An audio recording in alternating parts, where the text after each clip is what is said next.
మనం ఇప్పుడు ఒక ప్రత్యేకమైన ప్రదేశంలో ఉన్నాం. సప్త నదుల సంగమం. ఎక్కడ ప్రపంచంలో ఎక్కడ సప్త నదుల సంగమం లేదు. అది మన యొక్క తెలుగు రాష్ట్రాలైనటువంటి ఆంధ్ర, తెలంగాణ రెండు రాష్ట్రాల మధ్య సరిహద్దులో ఉంది.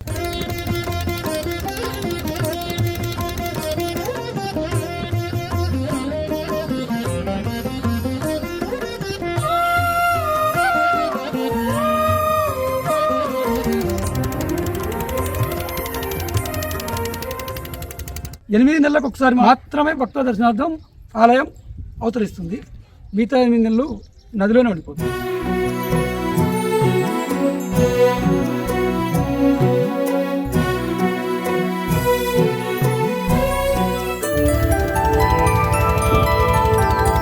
ధర్మరాజు వేప చెట్టు వృక్షంతో శివలింగాన్ని ప్రతిష్ఠించిండు. 1000 సంవత్సరాల నుంచి నీళ్ళల్లో మునుగుతూ కొద్ది రోజులు భక్తులకు దర్శనమిస్తూ 1000 సంవత్సరాలు గడిచినప్పటికీ చెక్కు చెదరకుండా అలాగే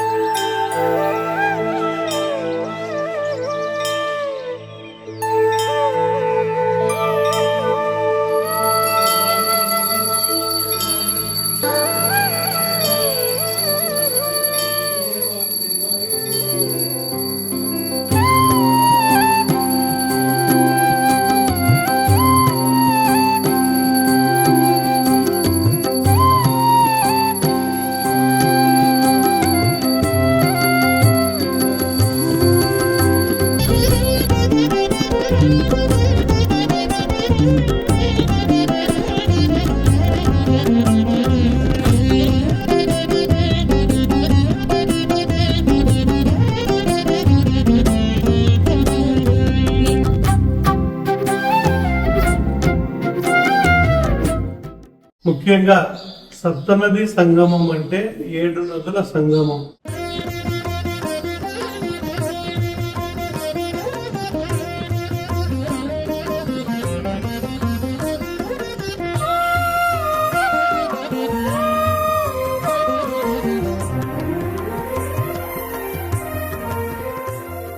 టెంపుల్ దేవస్థానం కూడా ఓపెన్ అయ్యి మేము అందరం చూసినందుకు మా అందరికీ జీవితం ధన్యమైందని మేము భావిస్తున్నాము.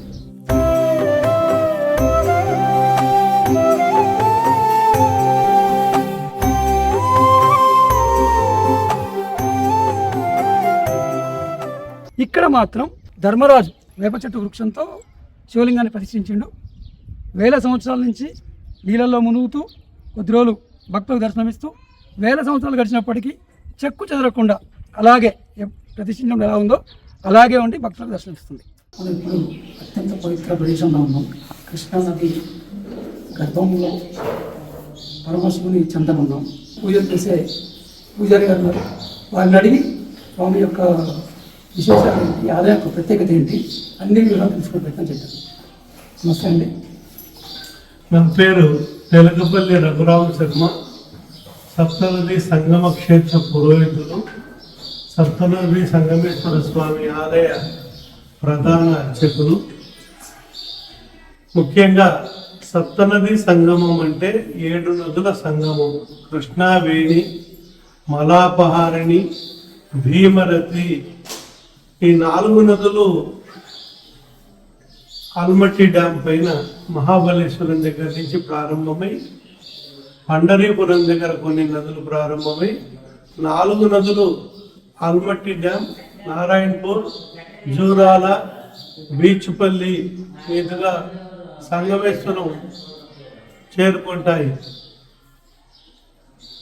ఇక్కడ తుంగభద్రా నది శృంగేరి దగ్గర ప్రారంభమై హంపి పుణ్యక్షేత్రము, మంత్రాలయము, అలంపురం చేరుకునేటప్పటికి షన్నది సంగమం అవుతుంది.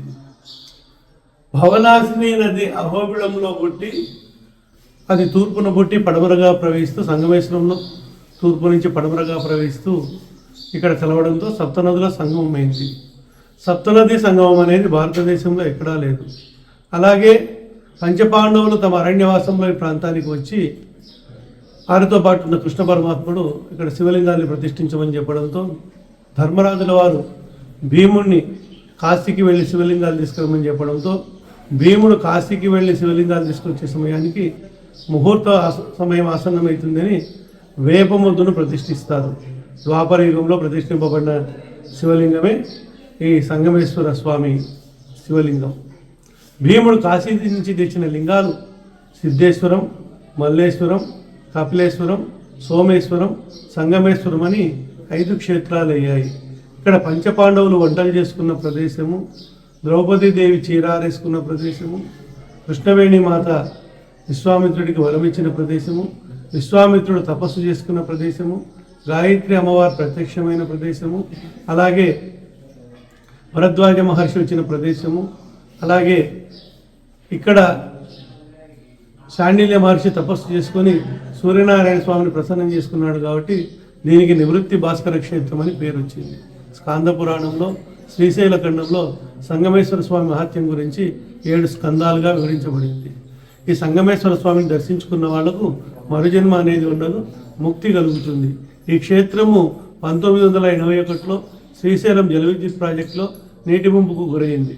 2003 సంవత్సరం ఆలయం బయటపడి ప్రతి సంవత్సరం అమర్నాథ్, బద్రీనాథ్, కేదార్నాథ్లుగా ప్రకృతిలో లీనమై స్వామి దర్శనం ఇవ్వడం జరుగుతుంది.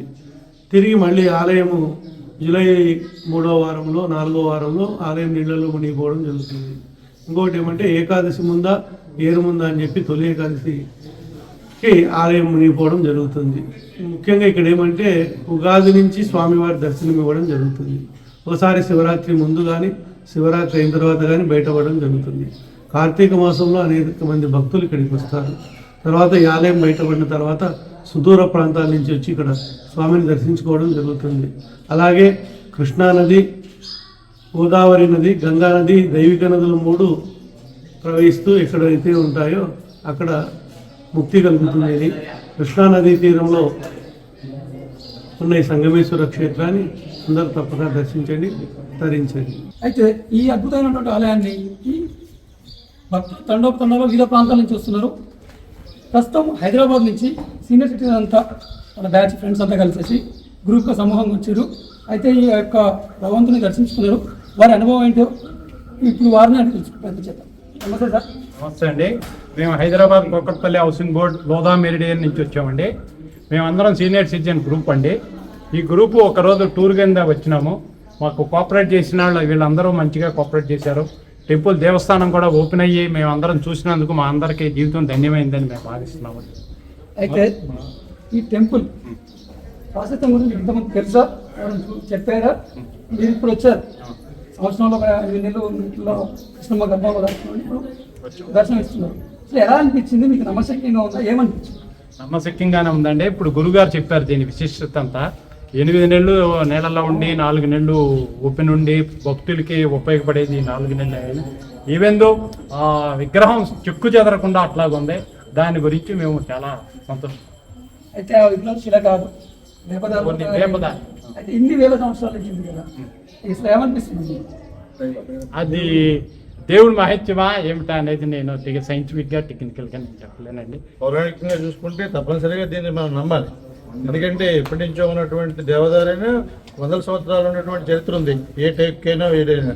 అదేవిధంగా ఇది కూడా ఆ రోజుల్లో మంచిది తీసుకొచ్చి చేసుకుంటారు కాబట్టి తప్పనిసరిగా ఉంటుందని మేము నమ్ముతున్నాము. అదే తప్పనిసరిగా మాకు ఏంటంటే ఈ సీనియర్ సిటిజన్ తరఫున మా సమూహంలో ఈ నేషనల్ హైవేస్ ఇంజనీర్ అయినటువంటి రాజేంద్ర గారు లోదా మీడియంలో ఉంటారు. ఆయన ప్రోద్బలంతో మా సీనియర్ సిటిజన్ అందరినీ కూడా సోమశిల ప్రాజెక్ట్ చూపించడానికి తీసుకొచ్చి ఆ సందర్భంలో మా అదృష్టం కొద్ది ఈ రోజే ఈ దేవాలయం ఓపెన్ కావడం, మేము దర్శించుకోవడం చాలా ఆనందంగా ఉంది. ఆయన పెట్టినటువంటి ఈ ప్రోగ్రాము చాలా సక్సెస్ఫుల్గా జరిగింది. ఆ సందర్భంగా మీరు కూడా వచ్చినందుకు మా ధన్యవాదాలు. ఈ అరుదైన ఆలయానికి తెలంగాణ, ఆంధ్ర రాష్ట్రాల నుంచే కాకుండా ఇతర రాష్ట్రాల నుంచి కూడా భక్తులు తండోపతండాలు తరలి వస్తున్నారు. ఈ అవకాశం మళ్ళీ రాదు. సంవత్సరంలో ఒక 2 నెలలు 3 నెలలు ఎండాకాలంలో మాత్రమే వస్తుంది కాబట్టి ఇప్పుడు మనతో పాటు కర్ణాటక రాష్ట్రం నుంచి వచ్చిన భక్తులు ఉన్నారు.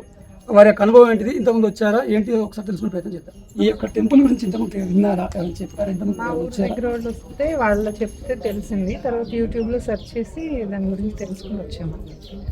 ఎలా అనిపిస్తుంది మేడం ఈ టెంపుల్ ఒక 8 నెలలు అలా నీళ్ళల్లో ఉంది? వండర్ అనిపించిందండి. యాక్చువల్లీ చెప్పాలంటే నీటిలో మునిగిపోతే అంత నాచు పట్టేసి అలా ఉంటుంది కదా, కానీ అక్కడ స్మెల్ కానీ నాచు కానీ ఏమీ లేదు. కానీ లోపలికి వెళ్ళి దేవుడిని టచ్ చేసినప్పుడు ఆ ఫీలింగ్, ఆ వైబ్ వేరేగానే ఉంది.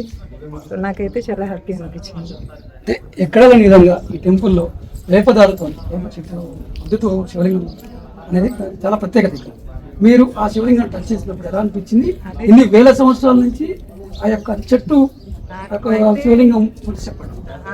చెట్టులాగా అనిపించలేదండి, యాక్చువల్లీ శిలలాగే అనిపించింది. అది పట్టుకున్నప్పుడు మాత్రం నాకు చాలా బాగుంది, హ్యాపీగా అనిపించింది. ఆ యొక్క అద్భుతమైన శివలింగాన్ని దర్శించుకోవడమే కాకుండా స్పర్శించుకొని వారి యొక్క అనుభూతికి లోనవుతున్నారు. మొత్తం మీద వచ్చిన ప్రతి ఒక్క భక్తులు చాలా ఆనందంతో ఇంటికి వెళ్ళి తిరుగుతున్నారు, సంభ్రమాచరణకు గురవుతున్నారు. ఈ యొక్క విశిష్టమైనటువంటి ఆలయాన్ని దర్శించుకోవడానికి కర్నూలు సిటీ నుంచి మెడికల్ స్టూడెంట్ వచ్చారు. వారి యొక్క అనుభవం ఏంటి, వాళ్ళు ఎలా ఫీల్ అవుతున్నారో అని తెలుసుకున్నారు. అండ్ ఇక్కడ ఈ గుడి అనేది 6 months వాటర్లో 6 months బయట ఉంటుంది అని చెప్పారు, అని చెప్పి చూసేదానికి వచ్చామండి. ఎలా అనిపిస్తుంది? ఇప్పటి వరకు ఇక్కడ మనం నిల్చున్న ప్రాంతం మొత్తం నీటితో కప్పేసి ఉంది. ఈ కృష్ణానది గర్భంలో శివాలయం దాచుకుని ఉండడం, తర్వాత భక్తుల కోసం సంవత్సరానికి 2-3 నెలలు ఇలా దర్శనం ఇవ్వడం, ఇంతటి మహత్ అద్భుత ఆలయం, ఇటువంటి శివలింగం దర్శనం మీకు ఎలా అనిపిస్తుంది? మేము మామూలుగా బయట వాళ్ళు చెప్పినప్పుడు ముందుగా నమ్మలేదు, మేము ఇక్కడికి వచ్చి చూసినప్పుడు అది నిజమే అని మాకు కూడా అనిపిస్తుంది. ఆలయం ఎలా అనిపిస్తుంది? ఆలయంలో ఉన్నటువంటి శివలింగం అత్యంత విశిష్టమైనది, ఎక్కడ ప్రపంచంలో ఎక్కడ లేనటువంటిది వేపదారుతుంది, అంటే వేప చెట్టు చేసే శివలింగంగా చెట్టు చెప్తున్నారు. మీరు ఎప్పుడు అటువంటి శివలింగం చూసినట్టుకోవచ్చు. ఆ శివలింగాన్ని చూస్తే ఎలా అనిపించింది? అంటే అది నిజమే, అది ఫస్ట్ మేము చూసినప్పుడు నిజమా కాదా అనిపించింది. ఎట్లా అంటే ఒక వేప ముద్దతో తయారైన శివలింగము అలా నీటిలో ఉండడము అనేది ఫస్ట్ ఆశ్చర్యం. అంటే అంటే అలా నీళ్ళల్లో ఉండే ముద్దు తడిచిపోయి అలా